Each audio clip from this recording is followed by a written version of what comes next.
Welcome to the Underdog Stuff Mixtape series live. It's not quite a podcast, kind of how a mixtape's not quite an album, but you do have my commitment that every time we get on these airwaves that we will do our best to bring some new content to these digital streets for savers that are ready to become first-time investors and entrepreneurs in our communities. It's not always easy, but together it's possible, and we will, unpack the journey of navigating community, culture, and capital. And given today's world, we should probably figure out how to navigate that fourth C, which is Corona.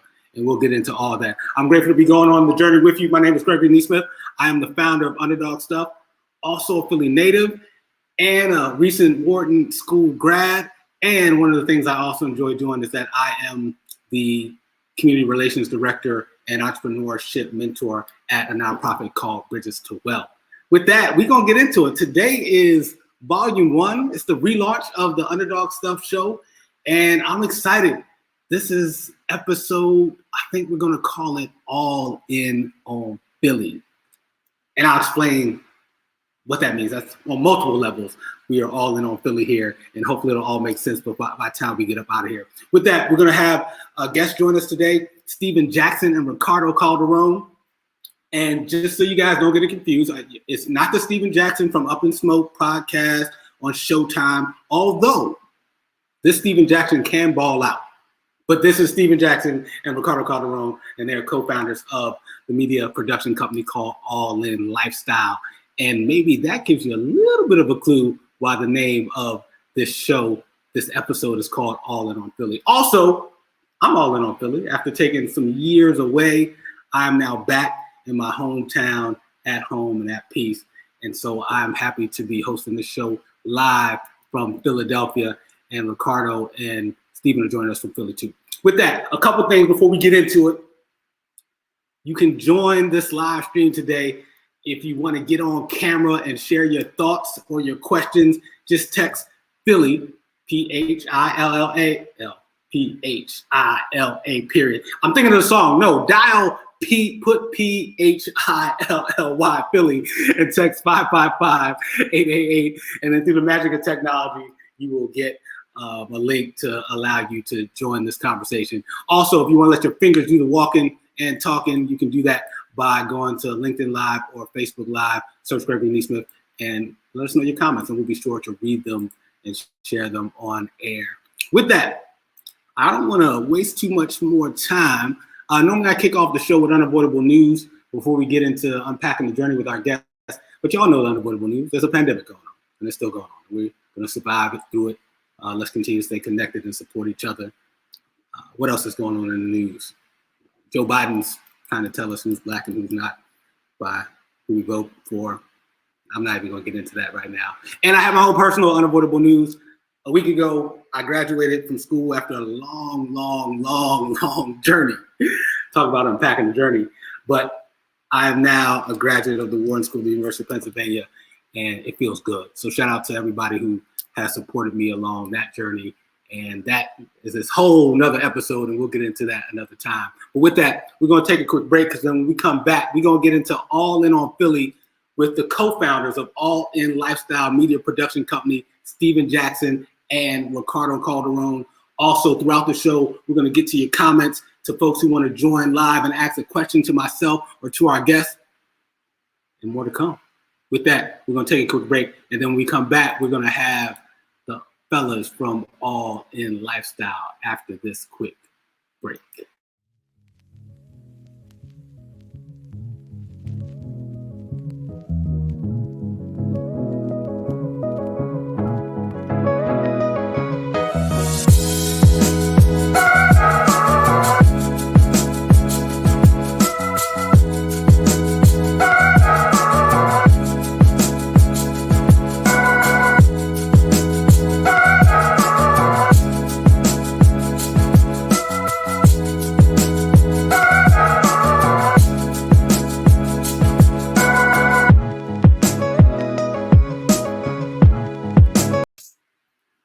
Welcome back to the Underdog Stuff Mixtape series.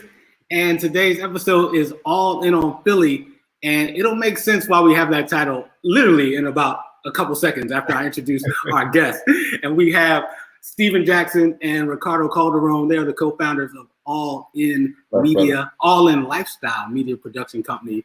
And today we're going to get into it. They're going to talk about joy and pain, and that'll all make sense in a quick second, and talk about being co-founders and that whole journey.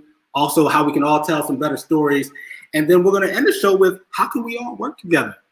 Because this thing all works out better when we go on the journey together. So with that, what's up, Steven and Ricardo?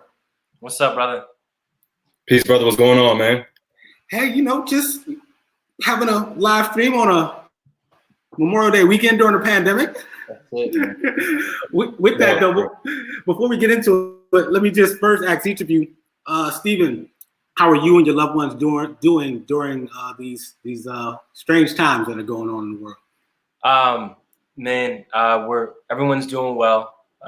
There's a lot of blessings, I think, amongst talk about joy and pain. You know what I mean? Like such extremes. And I feel very blessed and fortunate this afternoon, because I was able to be a part of two larger Zoom calls. One where we shared our short film and we really hosted a beautiful conversation about just how we find peace and balance and tension and create from that space. And then I also had a Zoom with my family, which is always a trip. And that was great too, man. So I feel good. And above me and Rick being important, you know what I'm saying, just human beings who got mad love for each other and everybody else. Congrats, man. Congrats on your show. Congrats on graduating, bro. Like, I'm a fan. You know what I mean? So it's an honor, man. It's an honor. So, Hey, man, I appreciate that. And very cool that you're able to get some work stuff done, but then also get some family time in. And Ricardo, what about you? How are you doing and your loved ones during this time? Appreciate that, bro. I want to second what Steve said, man. Just the music you have bumping right now. Listen, man. You had me in a whole other place.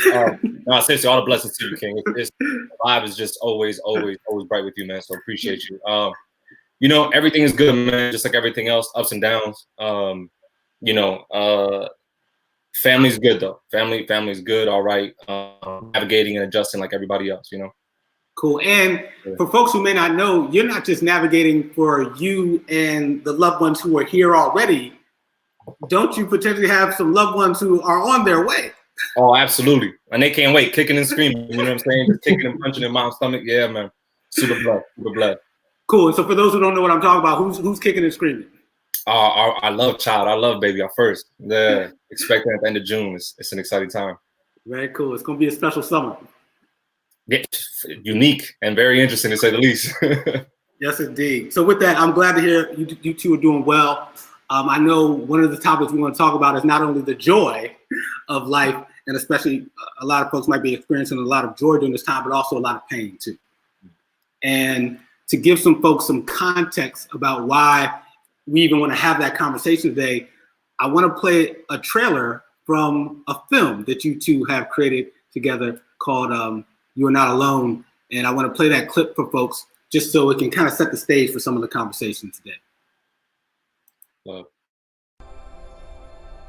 My life right now is confusing. It's okay. Take your time. If it's helpful, close your eyes and take a deep breath. Deep breath in and out. Deep breath in and out. You got this. Good. There's the one everybody loves. But then you left. Prior to that phone call, we were doing okay. And now you want me to pretend like you're here to stay? Like everything's gonna be okay? Because I know you. And I don't trust you, Joy. And I don't trust you. And I don't trust you. And I don't trust you, Joy.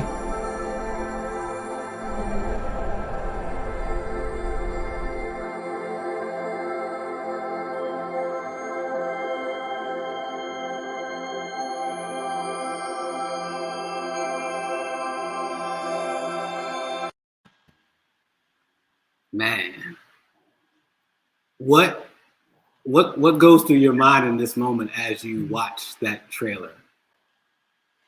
If I'm being 100% honest, that was fire. That trailer was amazing.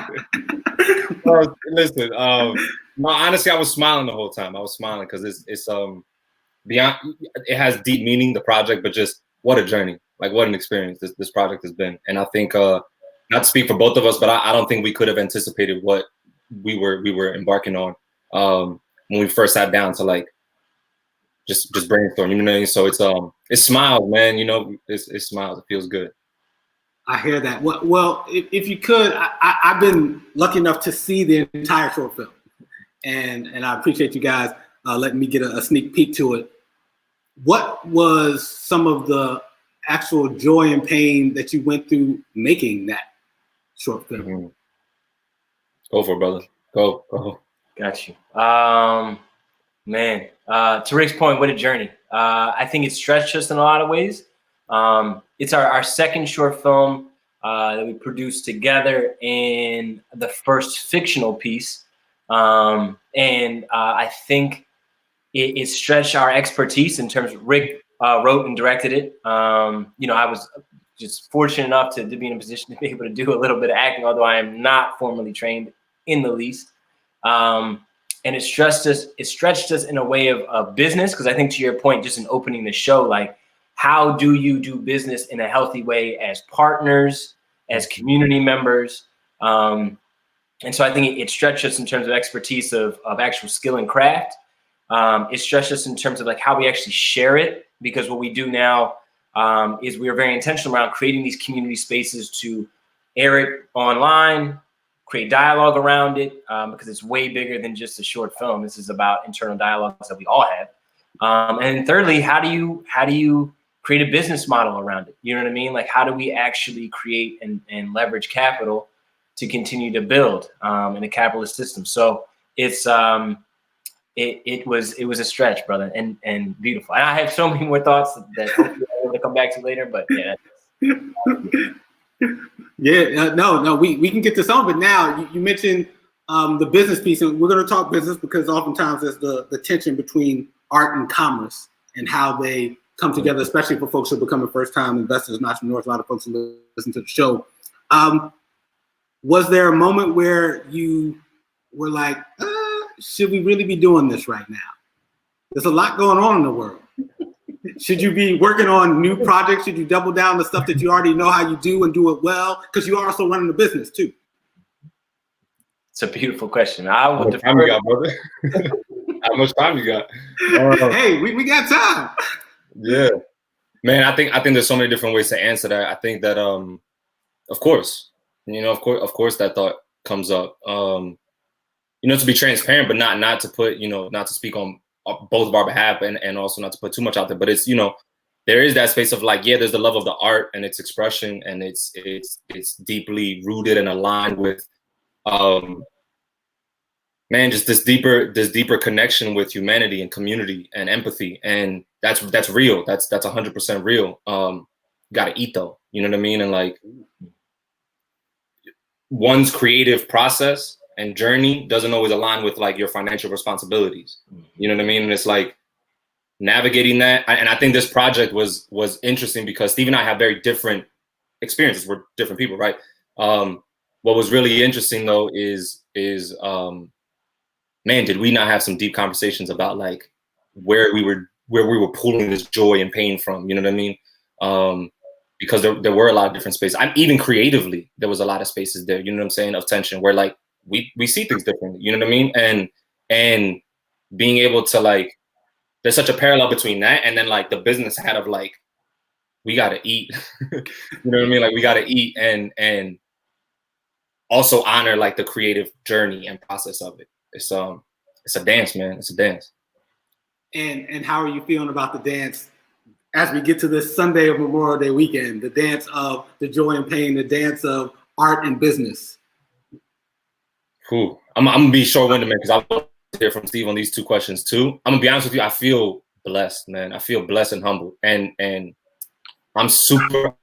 I'm 1 hour removed from having one of our community care calls where we just actually screened the short film, and I have family on it. We have some good folks that I didn't even know, and it just how it's bringing courageous conversations and people together is just such a beautiful thing. And I'm not saying that because we created it. I'm just saying like an expression created permission for people to connect in an authentic and vulnerable way. And to be a part of that, any part of that is such a blessing. It's such a blessing because it's helping me. Like this morning, I went to church. I went to therapy. You know what I mean? Like I went to the fire and convened with Village, and it was it's blessed, man. Super blessed. That's awesome to hear. And I do want to hear from Steven. And to anybody who's just joining right now, you're watching or listening to the Underdog Stuff Mixtape series. It's the premiere episode, and we have Steven Jackson and Ricardo Calderon, who are the co-founders of All In Lifestyle media production company. They talk about their short film, and they're also going to talk about being co-founders, and we're going to talk about some potential projects we can do together, and they're storytellers also, and they're going to help us tell some better stories going forward. So with that, Steven, your thoughts just on like where you're at right now in this journey as we sit here on a Sunday and you're dealing with the juxtaposition of business, but also the art. Bro, Key, you just said juxtaposition, bro. We have been, wow, that was serendipitous to say the least. So homage. So I would pay homage because of what you just said, that I have been reading a book called, or listening to a book called Mindful of Race. And the reason I bring it up is because Ruth King, phenomenal woman who does a lot of really powerful work on race and conflict resolution and meditation, all this cool stuff. She opens her book up with context around race and racism in specific. And at first when I listened to it, I was like, why is she, like, I wanted her to get to like the healing part. Like I want to talk meditation. I want to talk like community and building. Why are we talking about this like horrific, traumatic, like, and as I sit with him, it's the juxtaposition.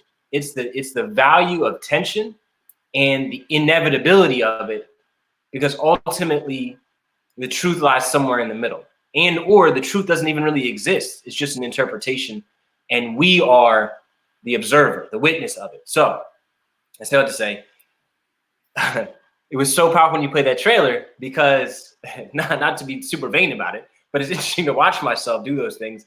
And when we were on this community call, I didn't share this with Rick yet. When we were on that community call earlier today, he walked us through an envisioning exercise at the very end to kind of close out the call. And what he asked us was to show yourself love and to like visualize it more or less. And I saw there's a super quick scene in that trailer that's from the short film where there's two people, two of me looking at themselves. And what I saw when he said that is I saw myself get closer and I gave myself a hug. And it was so like vivid in my head. I could see it. And it was powerful. So I said to say, the context of what we're going through right now is real. Whether it's Corona, whether it's inequities in terms of finance, health, all sorts of inequities on the globe and between people. And then we moved to a much more like personal space for me, where it's like, how do I individually heal in that world? And then how do I, from that space, meditate on how do I have fellowship with other people? To Rick's point, how do I come to the fire and bring more fire, or just bring myself? You know what I mean? And so I think of all of that as a part of me, and that's how I can humbly approach a conversation around business and not forget that like that I'm valuable, whether we have this business or not. Like the business is cool, and the story of All In is interesting, if that's interesting to people. But it's also like, I'm enough. I'm enough. You want to, so yeah.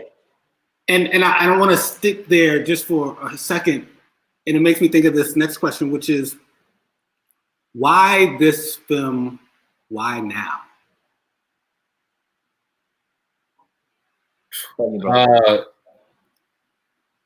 In many ways, it wasn't right now. Like we timing, man, is such an interesting thing. So we produced this short film. We started this back in November, Steve, 2019. Something like that. The world was a whole different place in November. Completely different place. And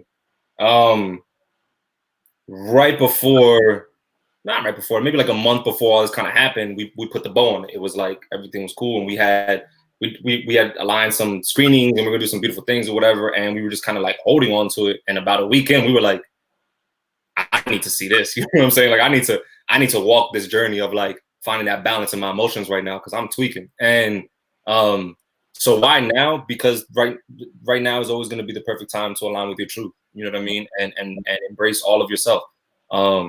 Don't want to give too much away, because definitely want to bring people into the thing. But it's really about you know, we were tasked with trying to create a piece that would motivate people on navigating life stress.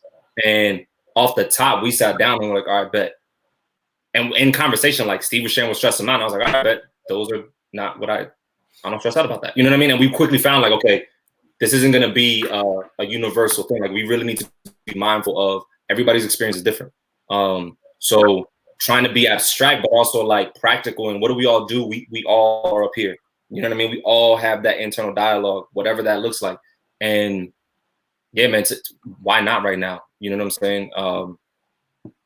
Because each time, you know, and I want to hear Steve when he said, but like each time that we watch it again, I don't want to sound like narcissistic or just each time that we watch it, it's like, man, I have a different conversation in my mind. You know what I mean? And I go somewhere else that just needs attention and love at that moment.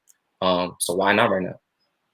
No, I get that. And also maybe to give folks some context of, I love for other entrepreneurs to hear this, that, you know, right now is always a good time.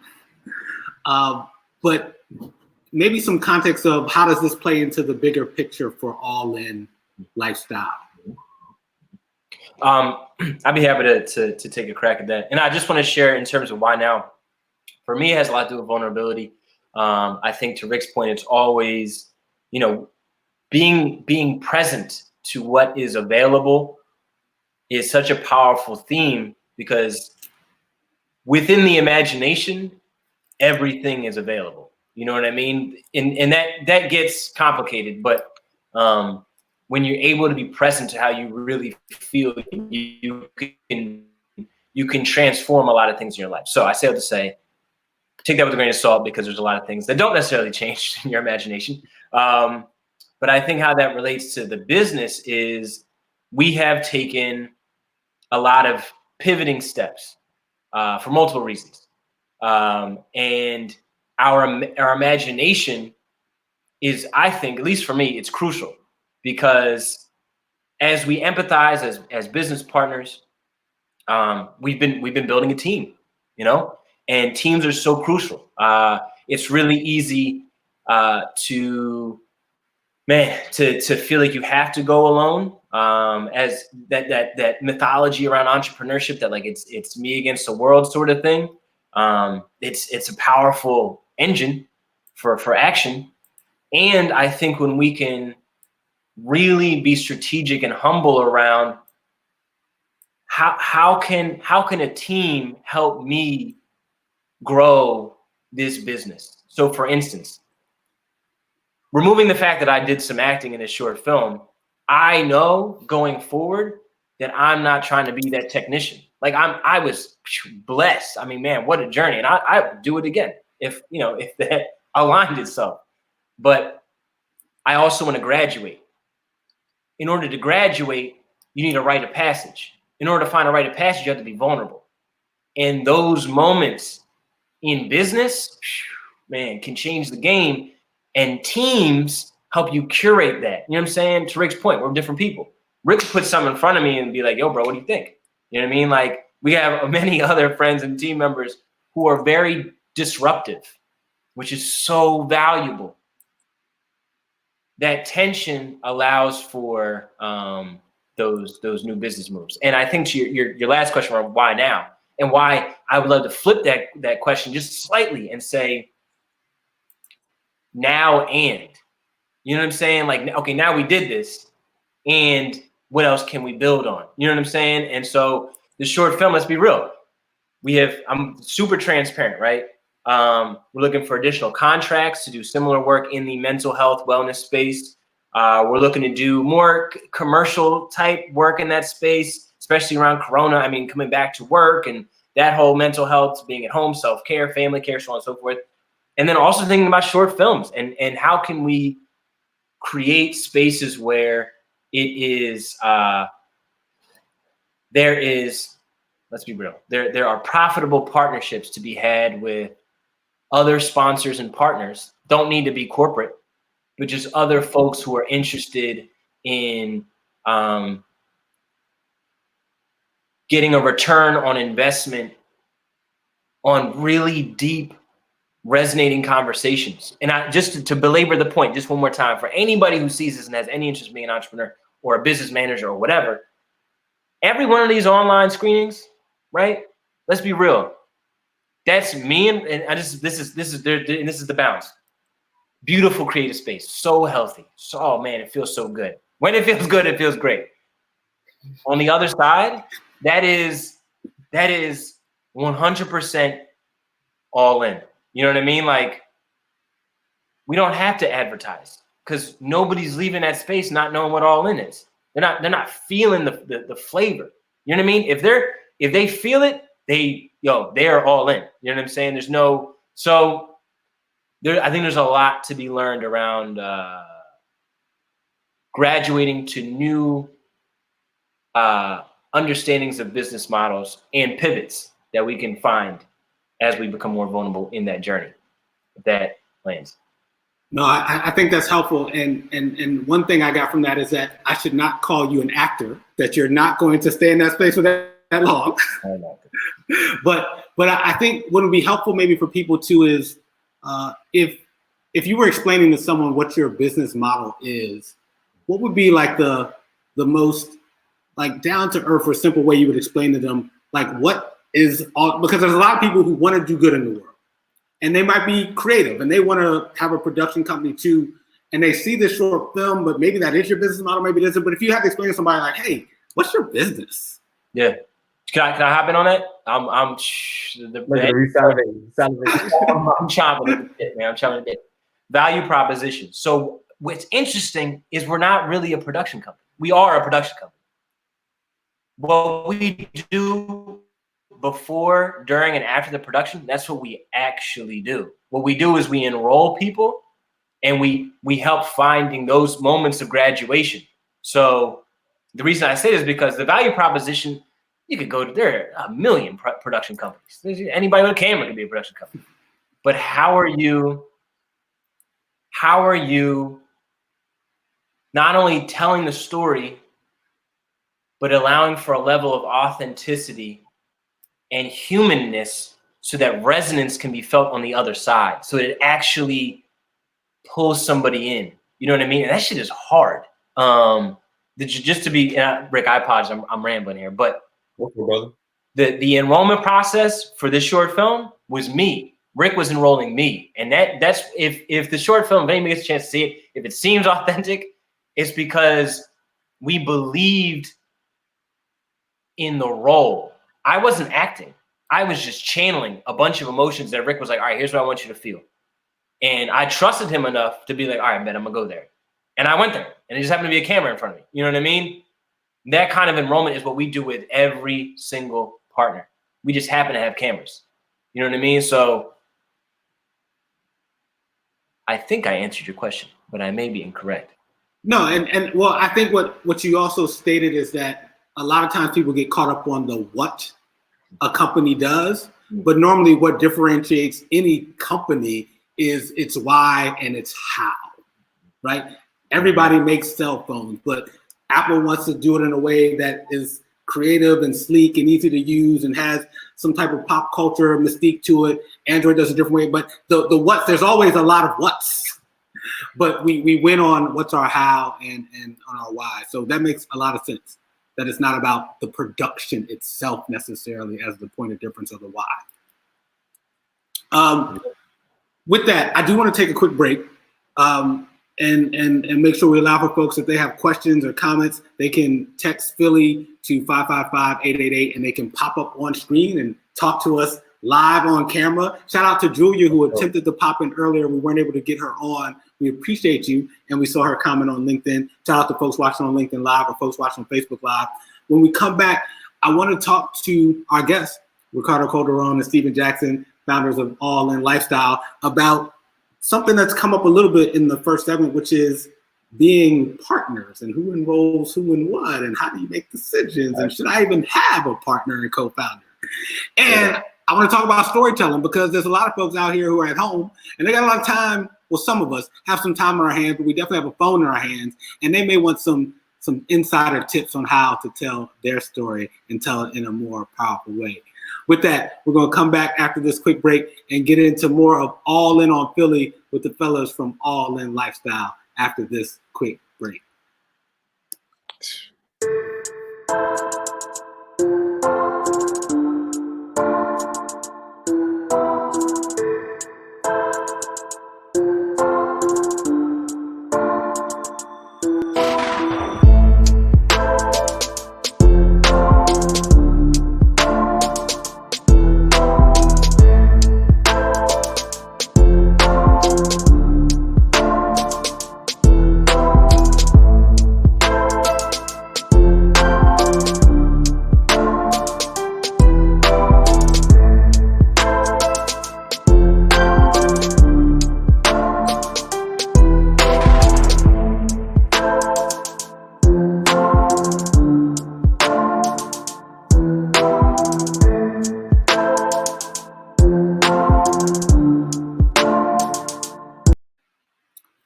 And I told you it's gonna be a quick break. You're back. We're back at the Underdog Stuff Mixtape Live, Mixtape Series Live, and we have special guests with us, Steven Jackson and Ricardo Calderon of All In Lifestyle, and we're talking about, man, joy and pain, short films, the tension between business and art, and now we're going to get into a bit of a conversation about being co-founders. I know a lot of folks who listen to the show are entrepreneurs and doing it for the first time, or investors doing it for the first time, and there's always one of the big questions.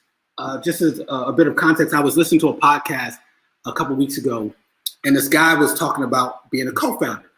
And he was saying he would mentor new co-founders, and they'd always have questions about, oh, there's so many things I got to worry about, this and that, and what I do. And he said, no, there's 3 things you got to worry about as a founder or a co-founder. He said you got to worry about what's the vision for your organization, whether that's a for-profit or nonprofit. He said raising money to actually fuel and run your organization. And the third piece is having a team and building your leadership team. And that could be you as a co-founder and your other leaders, or it could be you and other founders. And so it brings me to this question of, how did you two meet? And was it always in the cards that you two were going to co-found a company together? That's a good. You got to go back into the crates. You know what I'm saying? Yeah.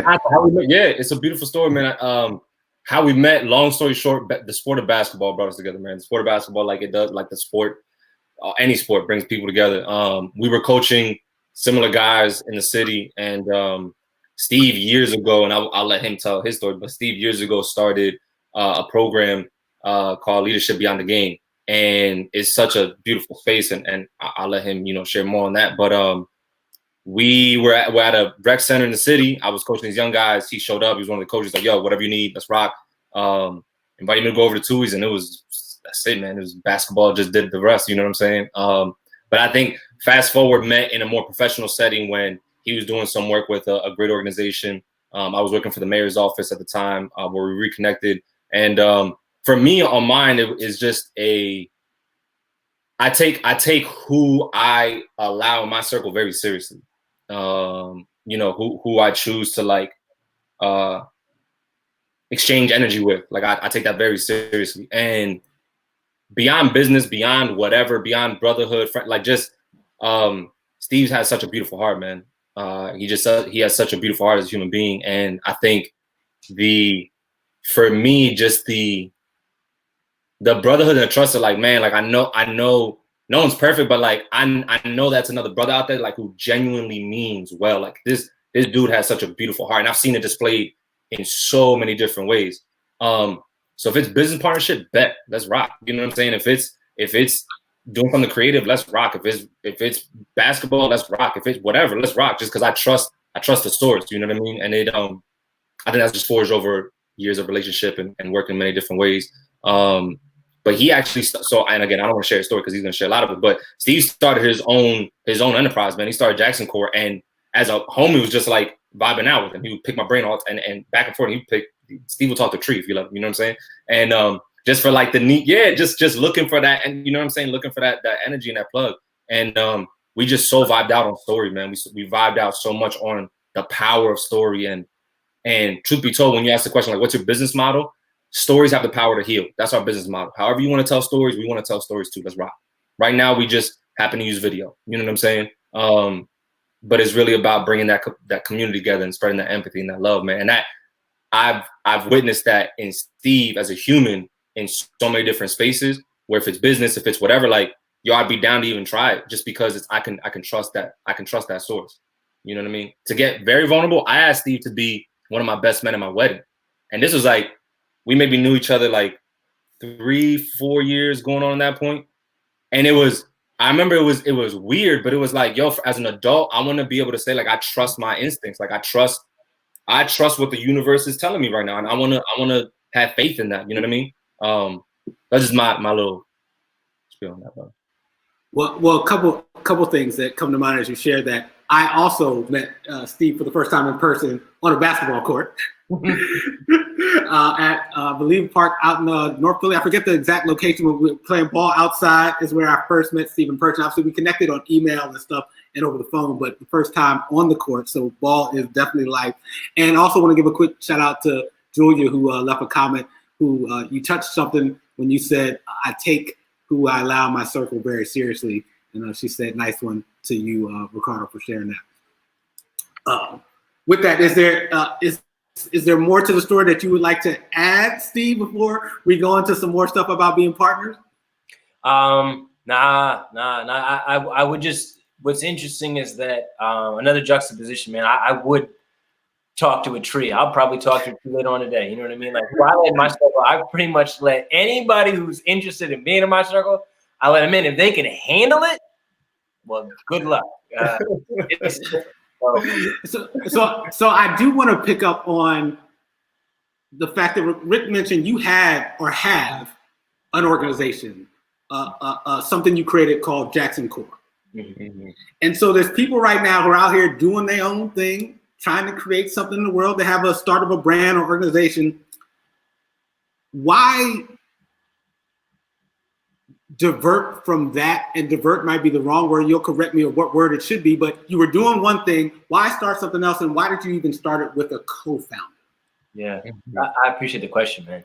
I'll be very honest. I was uncomfortable with Rick being, at least in my mind,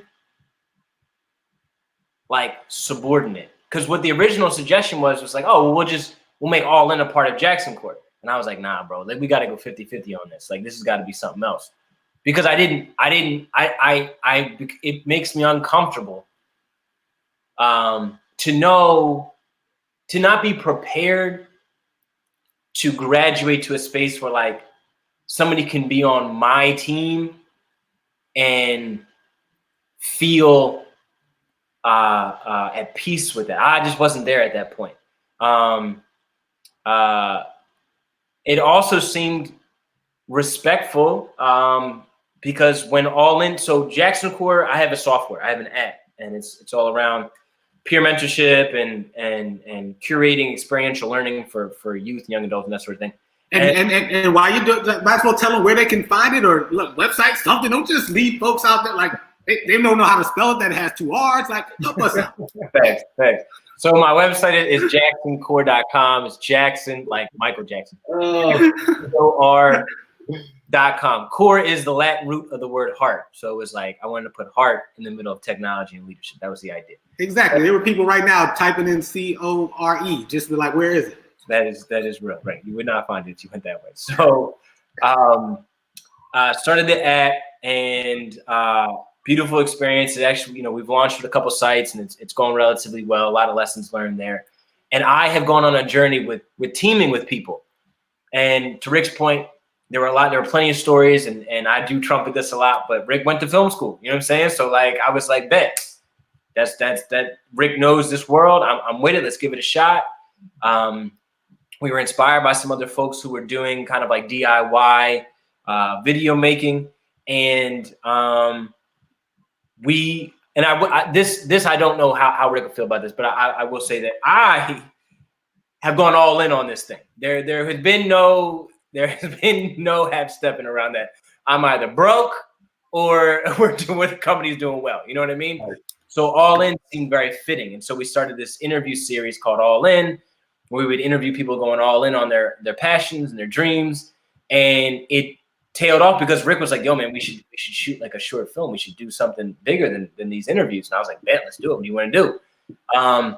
And because of that, it couldn't be. It had to be co-founding. It had to be. This has got to be 50-50, bro. Like this has got to be equitable. And the same with other partners. I continually am uncomfortable. And I don't know if that'll change anytime soon with having colleagues who become friends or vice versa. The hierarchical feel of like my company and them being on my team, as opposed to, we're all chiefs and chiefesses, or the female version of that. in the same campfire that Rick was talking about in the beginning. You know what I'm saying? We all come here and we're all part of the same circle. It feels in a capitalist economy, it feels very hierarchical, and I'm uncomfortable with my friends and colleagues being on my team as opposed to us curating and pouring into our team. I feel that one of my favorite sayings is instead of me, we, Mm-hmm. and this whole idea that you're actually included in we also. And partnership can change your life as a way of being, just being in partnership and collaboration with people. So I get that. And the world wouldn't have All In right now if you two weren't partnering together. Thanks. So I appreciate that.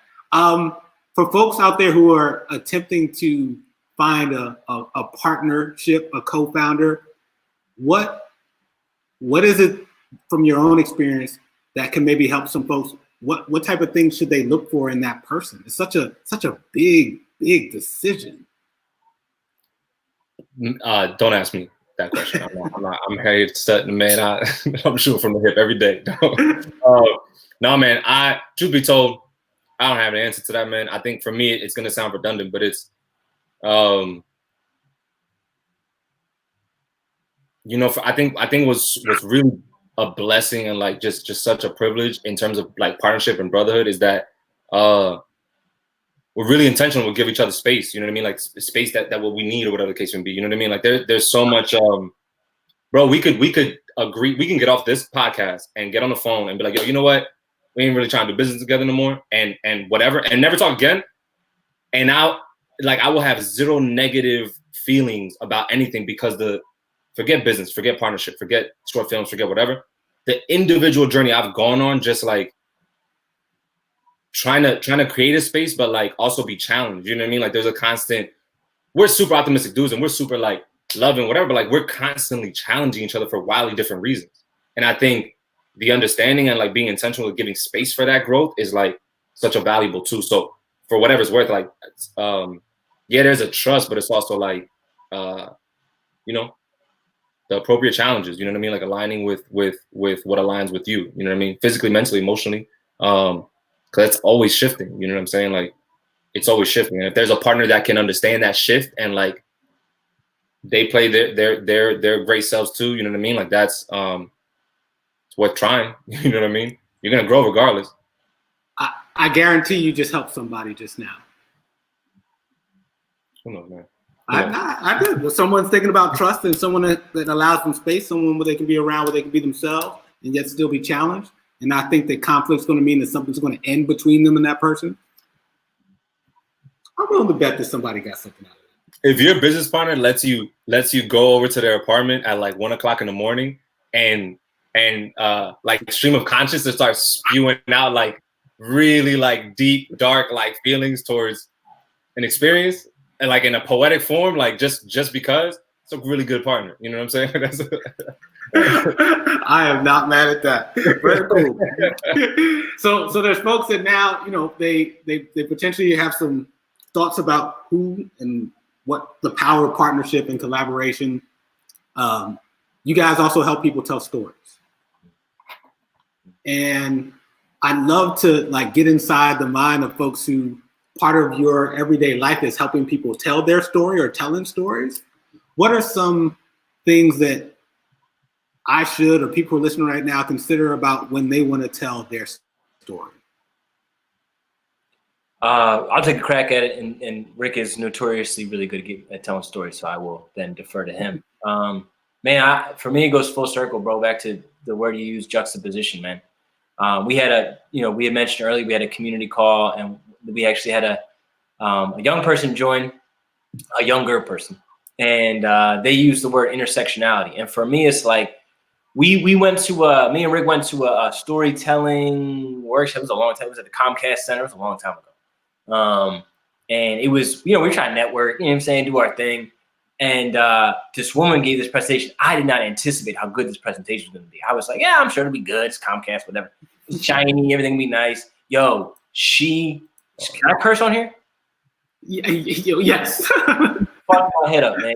Fuck my head up all to shit. And because she talked about these switches in stories where you can go from joy to pain, or from lack of meaning to purpose, or from loneliness to connection. You know what I mean? Like all of these, what could seem subtle, but very, very themed journeys.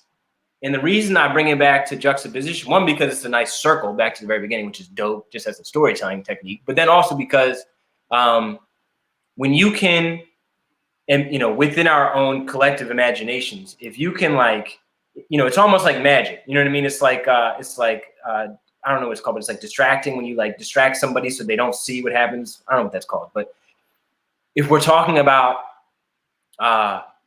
pain, and corona and people dying and mental health and frustration and poverty, and you can just like subtly, or not so subtly, bring a juxtaposition of like the joy, and you can let the characters see both and then potentially journey to another one. And that's kind of like that switch, whether it's a juxtaposition or an intersectionality space, which is a whole bunch of options. I think what makes a really good story really good is when the audience watching, the person who's participating, can participate in that choice. Choice is so powerful. You know what I'm saying? And if they can participate in that choice and empathize with why the character or themselves, why they would choose that too or not, that's some powerful shit, man. That's journey. That's the hero's journey. Yeah, man, that's an important thing. And just to circle back to the original point that I had made earlier, it's like stories are cool. How you prepare people to tell their stories, how you invite someone to share in the story. You know what I'm saying? Healthy relationships. You know what I'm saying? How do you get people's consent to tell a story? That shit's powerful too. You know what I mean? So but I defer. Rick is a very good storyteller. So yeah. And Rick, before you jump in, I just want to give a shout out to everyone who, before the show, I posted a question, which is, what would be the name of your short film, your book, or your mixtape that would describe you and your life in 2020? And so we had some folks chime in with the title of their story for this year. One of them was The Shift.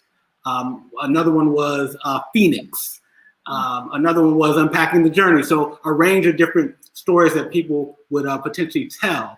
And so I love that we're having this conversation. Shout out to all the people who shared prior to the show, and those who want to share right now what the title of their story would be for 2020. And then with that, I'll turn it over to the director himself, Ricardo Calderon. Talk to us about storytelling.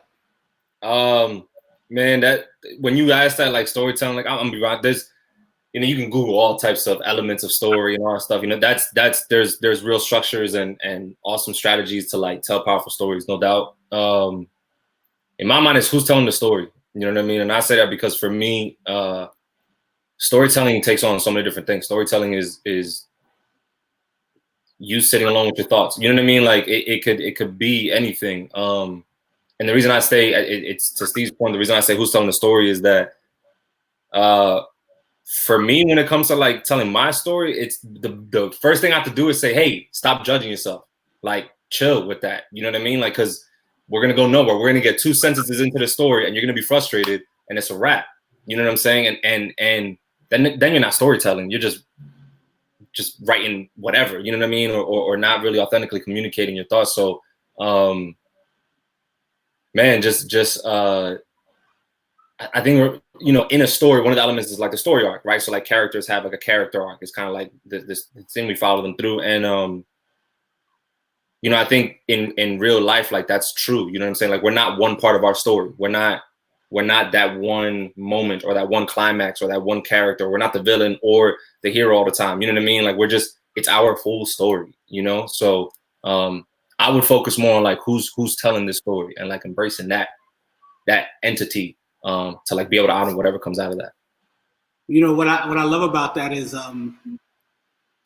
I recently was writing about some of my own personal story, and oftentimes I will judge myself or sometimes edit out some of my journey. So for example, a lot of people know that I didn't finish school. I've come back and like, hey, there's this story, he graduated. But sometimes I'll leave out because I'm judging myself that I concealed and kept a secret that I didn't finish, but yet started at this Fortune 100 company right after school, right? That's part of the story, but I will sometimes leave that out and judge myself.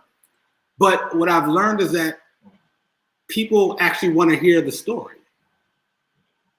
And that it comes across differently when I leave certain pieces out because I'm self-editing as opposed to just being like real about, well, this is part of how I got to this point. And that's why it matters so much. Or, man, why was he crying when he graduated? Like, what was so, like, oh, I left out, like, why it was such a big deal to me. So I really appreciate that. And no problem, before we go to the next and last segment, if you don't want to share, but just if you could maybe share, one of you with the folks listening, is there a part of your story that you judge yourself about, that you've learned to let go of that judgment? I'd be happy to tackle that, man. We and I don't know how I know that I don't know how much time we have, so I don't want to run on. But just let me know if I'm running on or because I see the clock at the top. But we had a care call last weekend, and Rick, I think Rick's smiling right now. Yeah, man, and we got on the call and everything was going great. I even, everything was going really, really good. And I said, and even that, see, there's judgment right there. Like there's a dichotomy of good versus bad, and there's judgment there because I have an expectation. I'm attached to that expectation. But I think this story will help. So we're doing the call, and there's only like 6 people on the call. It's not that deep, but it was deep because we want these spaces to be authentic and feel like people can share, and I don't know if y'all or anybody who happens to be watching or wants to text in or whatever, but I don't know if anybody has been in a conversation where you really feel at the end of it, you're like, oh, I'm a different person now. Like this changed my whole life. And I want it to be like that. You know what I'm saying? Like I want it to feel that way. So in the beginning of this call, I'm like, hey, y'all, the majority of people I don't know on this call. I don't know. Most of the people I didn't know. And they didn't know me. And I said, I'm gonna be really vulnerable. I said, so we were talking about how we're doing self-care. I said, I've been crying a lot. And I heard crickets. And I was like, shit, I should not have said that.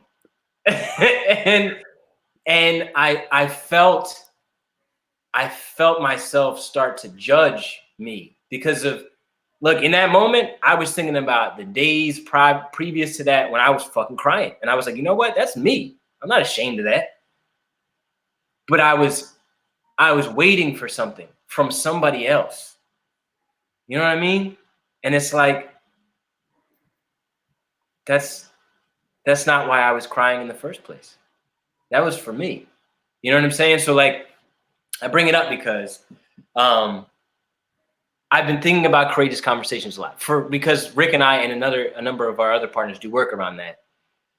There is a model for a courageous conversation. I think it relates, which is the first piece of it is just noticing. You don't think anything about it. You don't feel anything about it. You just see it. It's drifting down the river.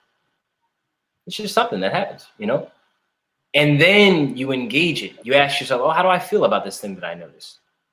How does it look? How does it feel? That's interesting. Okay, I feel that way. Maybe I feel this way. You're able to like start from a very safe place of not being attached to it. And then you ask yourself, if I were to be attached to it, what would I feel about it? And then you move to a space of understanding and then finally empathy. And I think that for me, today and tomorrow could be totally different. But right now, right here, as I sit in my apartment alone, it's, we so badly want to like skip pages. You know what I'm saying? I want to skip to the end when I'm successful. You know what I'm saying? I got this dope co-founder and this popping to-be partner. You know what I mean? Greg, I'm gonna manifest that. Yes, indeed. And I want to skip to the part where we're shooting our next short film and it's about underdog stuff. You know what I'm saying? And your story. and I'm not noticing, and I'm not patient with the process. You know what I mean? Yeah, just thank you for going there and sharing. You are not alone. And I think it's always helpful when we can hear other people's stories. And you remind me of the fact that you used the word earlier, present. And little did you know that before we started the live, I oftentimes try to think about ways of being for entering into the moment, because you never know what's going to happen, right? Technology, someone gets on, someone can't, everything who knows what's going to happen. But I like to ground myself in, I'm just going to be this way no matter what happens.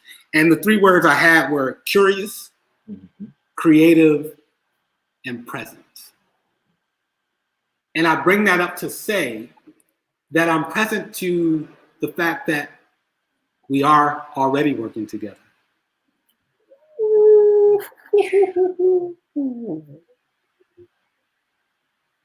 We're doing it right now. And guess what? For folks who don't know, we've done it off camera too. And so I have to remind myself that, to your point, I may want this worldwide show. I may want to host a show in Philadelphia on Channel 6 or whatever it is. But guess what? I'm hosting a show in Philadelphia right now. And I'm working hard to stay, to your point, present along the way, and to remind myself a lot of what I think I want and I'm working toward, a lot of it is happening in the present already. And so I look forward to us working together more in the future, but I'm grateful that we're working together right now. Thanks. Yeah. I gotta start my day every day like this. With that though, we're gonna get to the big finish. We're gonna take one last quick break, and then we come back. I got just 2 questions for you. One is, what would be the name of your story for 2020? And how can we work together some more in the future? With that, we're going to take this quick break, and then we're going to answer those questions, and then we're going to get up on out of here. You listen to the Underdog Stuff mixtape series, and you also might be watching it too. And it's not quite a podcast like a mixtape. It's not quite an album, but it's happening. And we'll be right back after this quick break.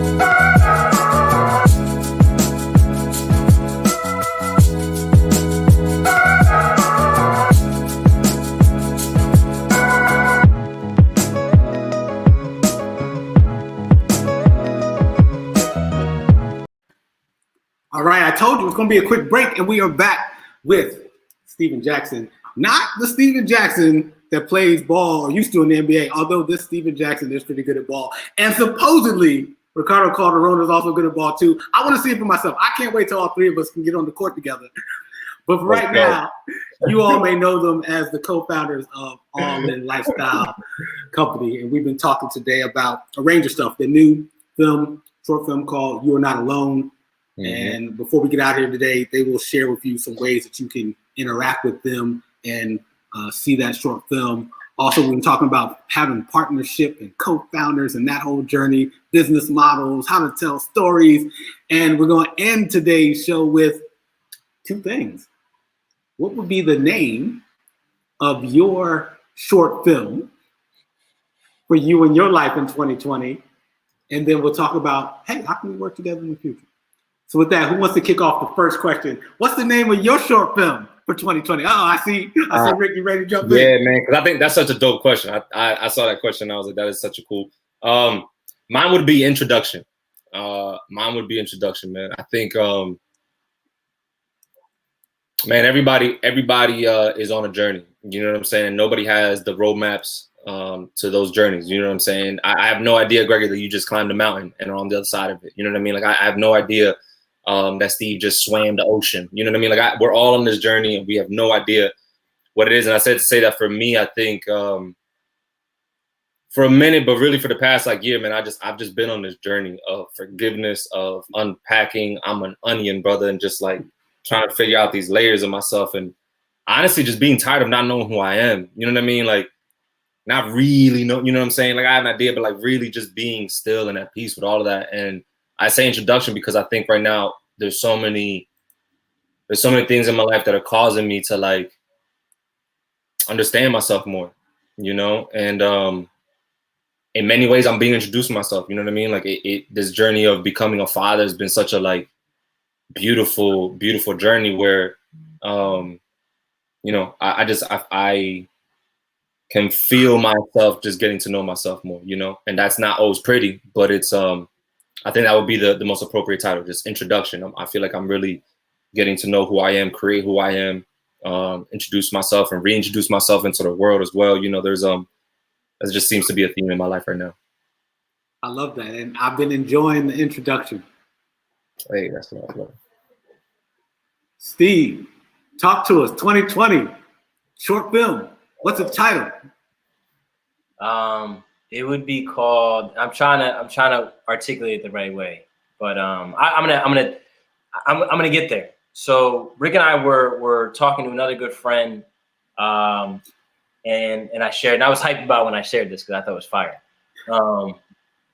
I said something along the lines of, how is it? It's almost a paradox to be all in and discover more. Because if you're all in, theoretically or rhetorically, like that means everything is in. So how could you be discovering more? So the paradox of like giving all of yourself to something, yet and still being able to find even more depth. Like here's what it'd be called. This is a shout out to an amazing good friend of ours named Shahid. Life is not a linguistic phenomenon. And I say to say that there's depth to that title. I love him so much, and that's not a shot. Life, we use words to communicate how we feel. You know what I mean? Like to capture what is speakable. You know what I mean? Yet and still, that's the paradox. Like the fact that there are things we can speak means there are things that we can't speak. I'm really curious about all of that, but in particular, what is outside the unknown unknowns, man? You know what I mean? I know I'm rambling and I don't know what I would name a book or a film. I would the unknown unknowns, bro. That's yeah. I think we've all heard some potential. There's some working titles. There's a few. He hit you with like 5 or 6.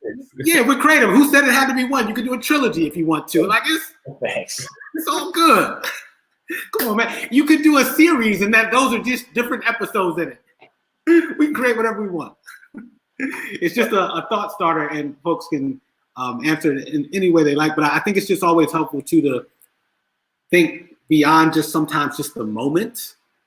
And so for me, the question was also just to allow myself and others to think about the entire year, not just potentially the moment of this pandemic for us. And that we get to write a full story that this is part of, but it's not the whole story, or it doesn't have to be. Right. And so I love that both of your stories are well beyond just this moment also. It's good stuff. All right.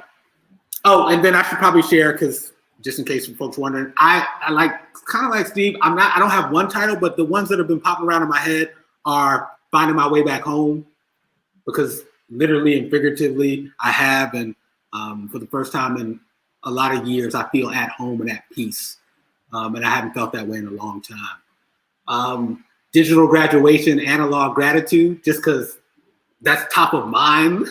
And this whole idea of a lot of stuff is happening virtually, but there's also like the analog world. And then my last one is Unpacking the Journey, which kind of feels in the spirit of what you said, Rick, in terms of introduction. Like there's a part of me that is enjoying, both for myself and people I connect with, just unpacking and telling those stories and unpacking the journeys that we're all on.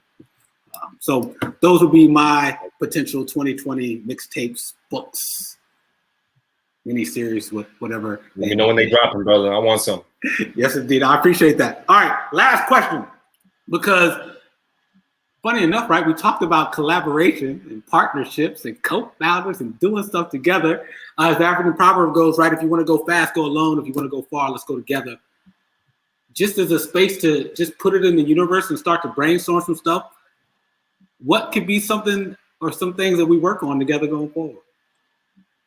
I have an idea. Oh, and then also, just so you know, this is for everyone listening too. You might get inspired while you listen to this, and you might want to work with All In or work with Underdogstuff or work with all three of us. So this is a question that we are answering, but it's a question for all of us who get to hear this. Love that.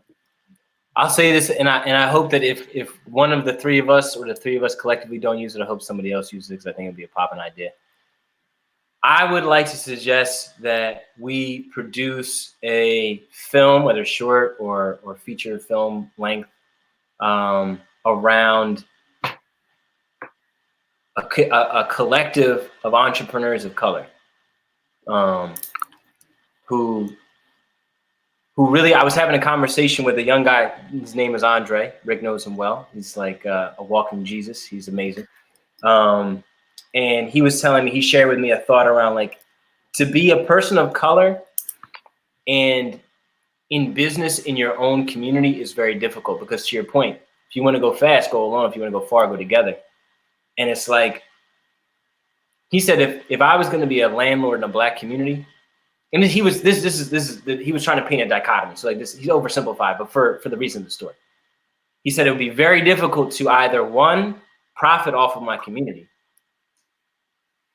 or two, choose the option of like looking out for my community. Like finding a healthy balance is difficult in the system, the economic system that we live in. And so I think a film, a story that explored this entrepreneurial undertaking, it would almost be like the origins of Black Wall Street. You know what I'm saying? Like talking about coming back home, a resurgence of how do we go together in a system that is designed to separate us.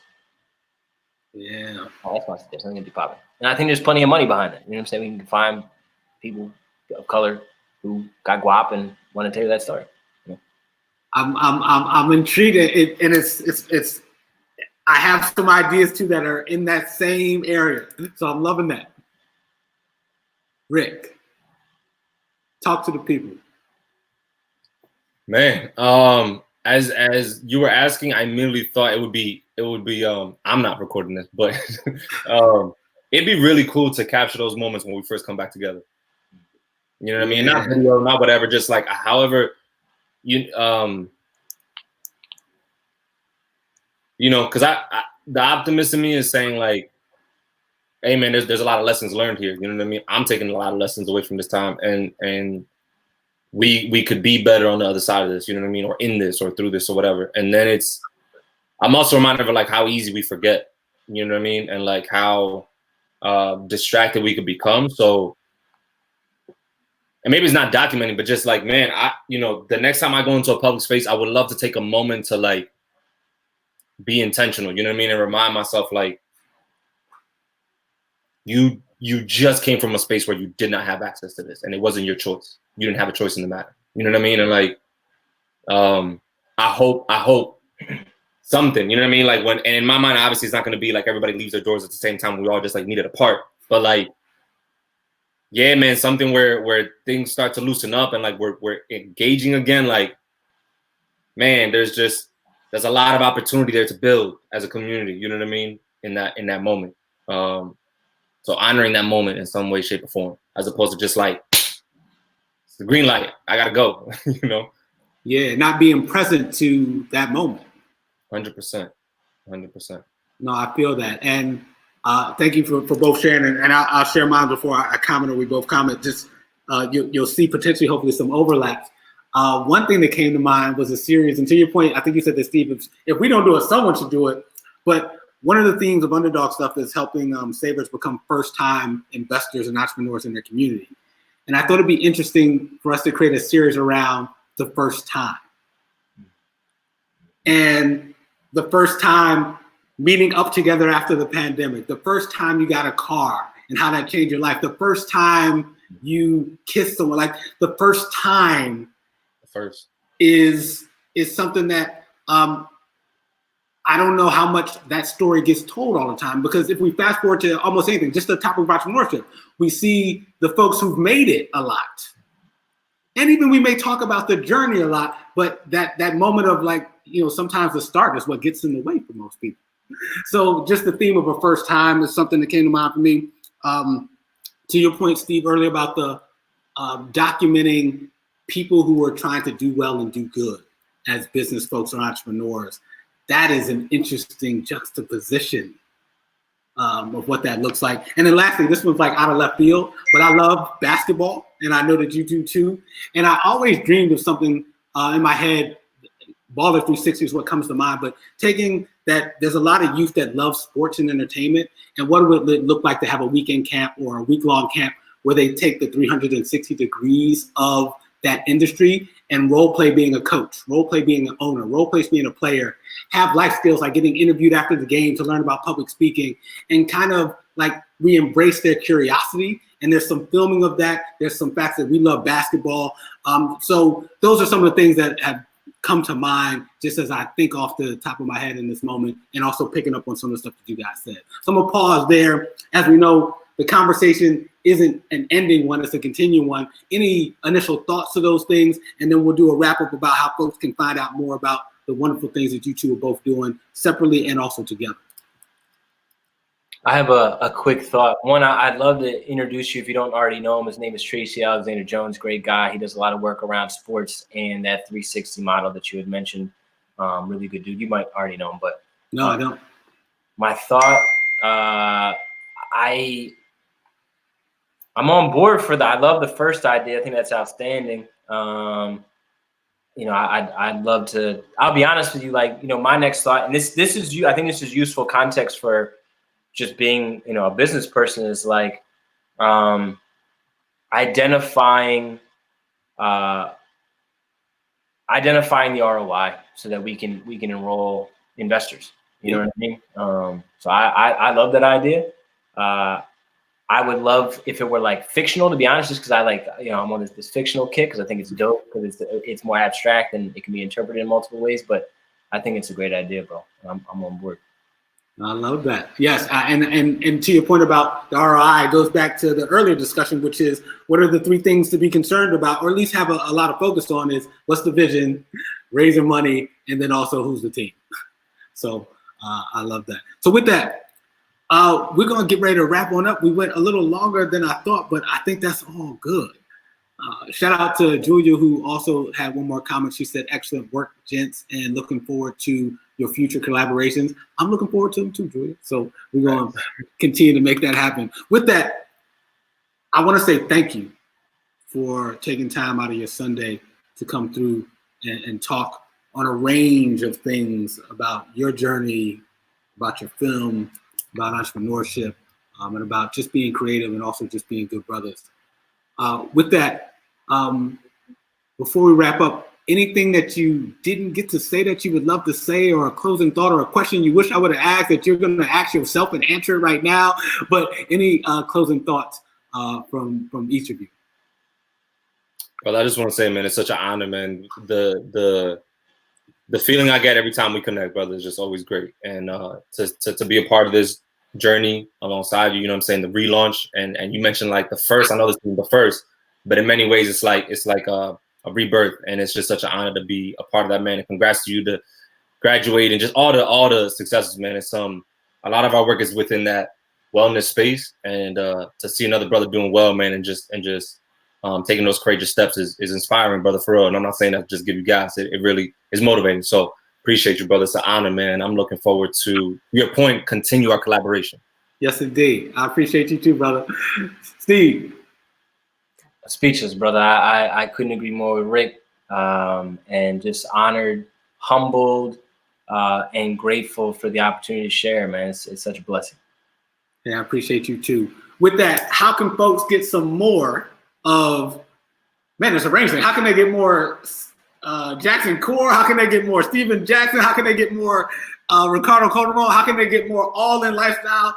Tell us how to find you. Yeah. Social media wise, search for All In. You can Instagram, Facebook, Twitter, LinkedIn. Please find us, reach out to us. We are very accessible. We will respond.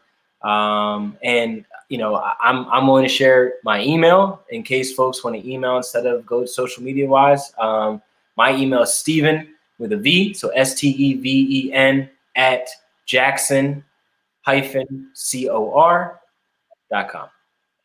Cool. Rick? I didn't hear the question, brother. I'm gonna be honest with you. My internet was acting wild, so I don't know what we're. It's all good. I'm just not It's all good. We want folks to, if they want more Ricardo Calderon and also All In, how can they get in touch with you personally? And also, and then Steve, I shared how they can get in touch with All In. Straight up, to Steve's point, All In on all platforms. And yeah, man, we'll respond, we'll connect, and it's yeah, man, let's grow the village. You know what I mean? Let's grow the village. Let's keep the community alive out here. Cool. Well, I appreciate you too a bunch. If you could just hold for 1 second, I'm gonna take you off screen. I'm gonna just do a couple just closing thoughts, and then I'll be with you in a hot second. All right. All right, brother. Hey, I appreciate you. That's Steven Jackson and Ricardo Calderon of All In Lifestyle.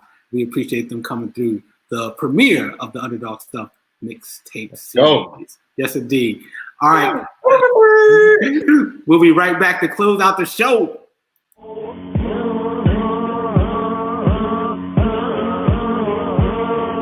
From P-H-I-L-A period, P-A period, Ease they hearing it, believe they fearing it, but loving it though. Hey, welcome back. Like I said, we're going to do a quick closeout, and then that's it for today. So I just want to say, shout out to everybody who checked in today. I appreciate you so much for tuning into the mixtape series. It's, like I said, it's not really about being a podcast. It's bigger than that. We are really wanting to support each other, especially folks who are ready to become first-time investors and entrepreneurs here in our community. And for me, that starts in the place where I grew up, which is Philly. And then hopefully we will branch it out beyond that. With that, if you missed any of today's live stream, it's all good. Folks got things going on. You can catch the audio or video of the live stream will be available tomorrow on UnderdogStuff.com, or search Underdog Stuff on Apple Podcasts, Spotify, or Google Play. And this is going to be episode 110. And it's going to be called All In on Philly, like we discussed before. This is the rebirth of the show, but we've been out here doing our thing for a little while. We started the show back in November 2016, and now 100 plus episodes later and almost 30,000 downloads later, we are back and doing it from the city of brotherly love. Shout out to Steve and Rick for being the first guests on the mixtape series. With that, you can also go to UnderdogStuff.com and subscribe so you can find out on the email list about things we're going to do in terms of investing together, workshopping together, and rediscovering our special stuff together. With that, as always, I end the show with my favorite quote: "Underdogs can't nobody do it." And I mean nobody, can't nobody do it like you do it. Nobody. Peace.